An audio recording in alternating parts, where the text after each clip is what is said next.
안녕하세요. 하루 1시간 벽돌책 읽기의 최선문입니다.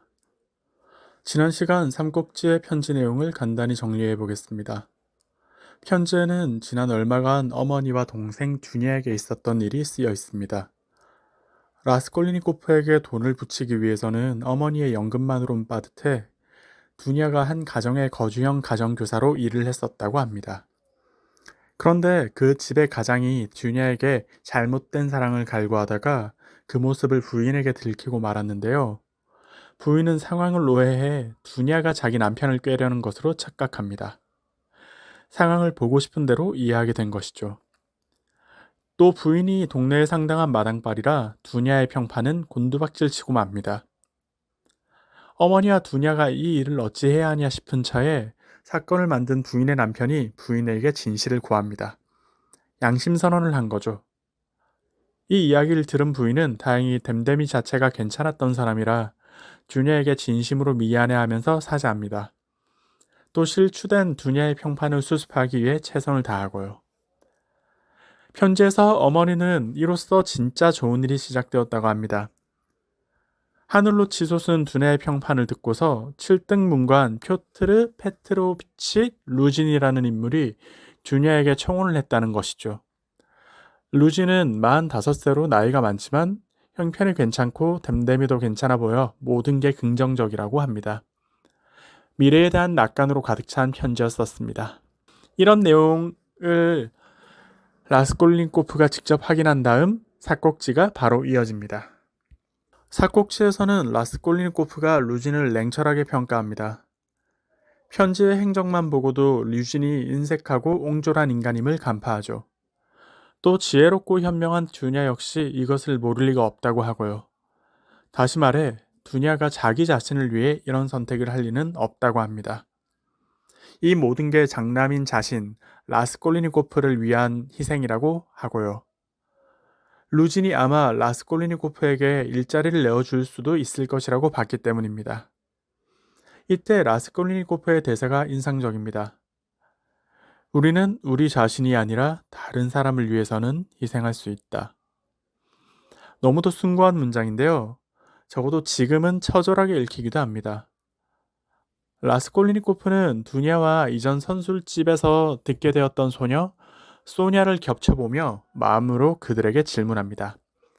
과연 저가 치른 희생의 비용은 계산해 봤는지 하고 말입니다. 이런 생각을 하며 친구 라주미힌을 보러 가던 라스콜리니코프는 공원에서 15살쯤 되어 보이는 취한 소녀를 만납니다. 그런데 콧수염이 난 한 중년이 취한 그녀를 욕보이려 하는데요. 라스콜리니코프는 그녀를 도우려 합니다. 하지만 되레 행색이 허름한 그가 이상한 사람을 몰리고 그냥 발걸음을 돌릴 수밖에 없게 되고요. 이렇게 사꼭지가 마무리됩니다. 안 그래도 계획 때문에 스트레스를 받는 중에 집안의 사건들 때문에 더욱 고뇌하게 되는 라스콜리니코프의 마음을 엿보게 되는 꼭지였습니다. 5번째 꼭지는 꿈속에서도 심리적으로 몰리는 라스콜리니코프를 그립니다. 계획의 중압감과 편지의 부채감이 핵심이겠죠. 홀로 식사를 하고 보드카를 마신 라스콜리니코프는 풀숲에서 잠을 잠시 자게 됩니다. 그러며 무서운 꿈을 꾸게 되는데요. 꿈속에서는 한 기수가 늙은 안마를 채찍질해 죽이고 맙니다. 꿈속에서 어리게 된 라스콜리니코프는 이를 보며 슬퍼하다가 꿈에서 깨고요. 꿈에서 깬 라스콜리니코프는 이렇게 외칩니다. 정말로 나는 도끼를 들고 노파의 머리를 내려 찍으려 하는 것일까? 자물쇠를 떼고 도둑질까지 하려는 것일까? 말입니다. 드디어 라스콜리니코프가 꾸미는 계획의 전모가 드러나게 된 것이죠. 그는 전당포 여주인 알로냐를 살해하고 금품을 갈취하려는 계획을 세우고 있었던 것입니다. 이전에 가정부 나스타시아에게 말했던 크게 한 미천 잡을 것이라는 대목과도 부합하고요. 하지만 어린 라스콜리니코프가 노쇠한 안말의 죽음에 크게 슬퍼했듯 그는 자기 계획을 자신이 감당하지 못하리라는 걸 잘 알고 있습니다. 그러자 그는 친구를 보러 가던 발걸음을 멈추고 집으로 돌아갑니다. 그런데 돌아가던 경유지인 센나야 광장에서 결정적이며 우연한 만남을 마주하게 됩니다. 결정적이며 우연하다. 이 표현이 재밌지 않나요? 결정적이라는 말은 바뀔 수 없을 만큼 확실하다라는 뜻이고, 우연이라는 말은 인과 없이 뜻하지 않게 일어난다라는 뜻입니다. 그러니 결정적이며 우연하다는 표현은 바뀔 수 없는 일이 뜻하지 않게 마치 숙명처럼 다가온다는 뜻이 됩니다.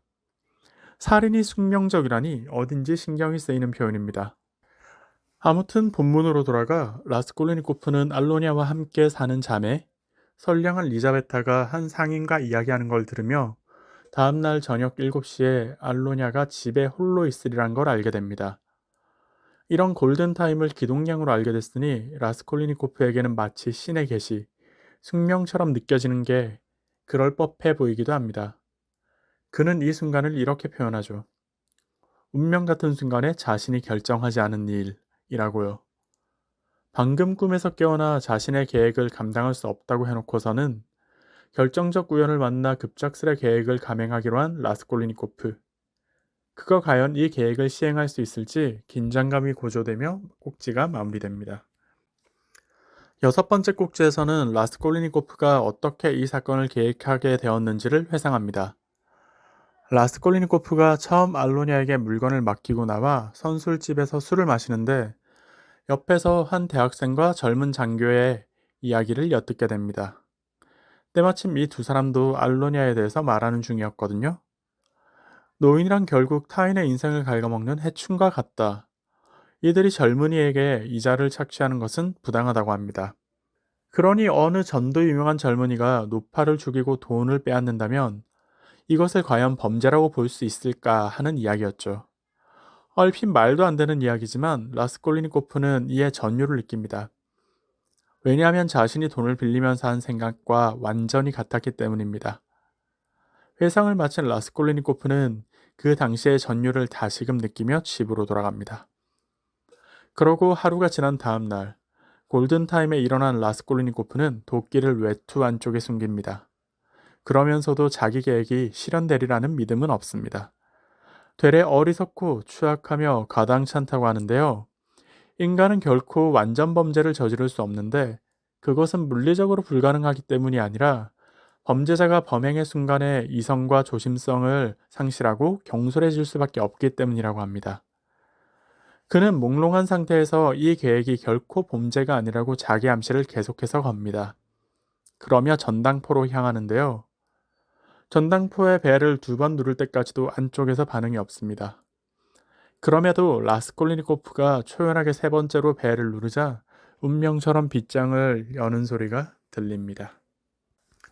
7번째 꼭지에서는 라스콜리니코프가 드디어 범행을 감행합니다. 가장 긴장되는 순간이죠. 그는 떨리는 손과 창백한 얼굴, 맡길 물건의 조잡함에도 불구하고 겉보기에는 태연한 척하며 알로냐가 등을 돌려 물건을 볼 때 정수리에 정확히 도끼를 내려 꽂습니다. 그녀의 주머니에서 침착하게 열쇠 주머니를 챙기고요. 라스콜리니코프는 이성과 조심성을 최대한 발휘하는 중입니다. 앞서 이야기했던 완전 범죄를 위한 2가지 요건을 모두 갖추고 있는 상태죠. 그렇게 폐물을 챙기기 시작한 라스콜리니코프는 많은 것을 챙길 여유는 없었는데요.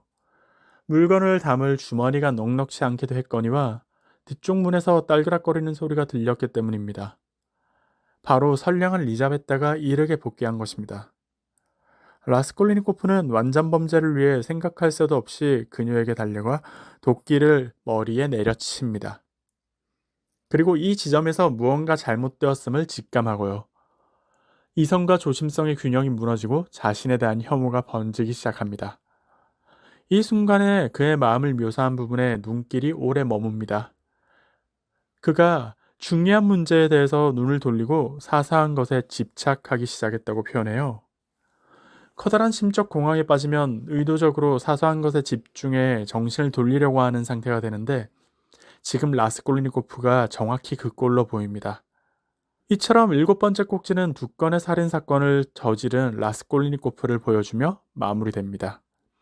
아마 이 이유로는 사건을 두고 정신적으로 극한에 몰려있는 라스콜리니코프를 그리지 않을까 추측이 됩니다. 오늘 읽은 분량은 80페이지에서 139페이지까지입니다. 삼국지의 편지 내용을 이번 시간에 정리하느라 분량이 조금 길어졌는데요. 다음 시간부터는 분량 조절에 조금 더 신경을 쓰도록 해보겠습니다. 감사합니다.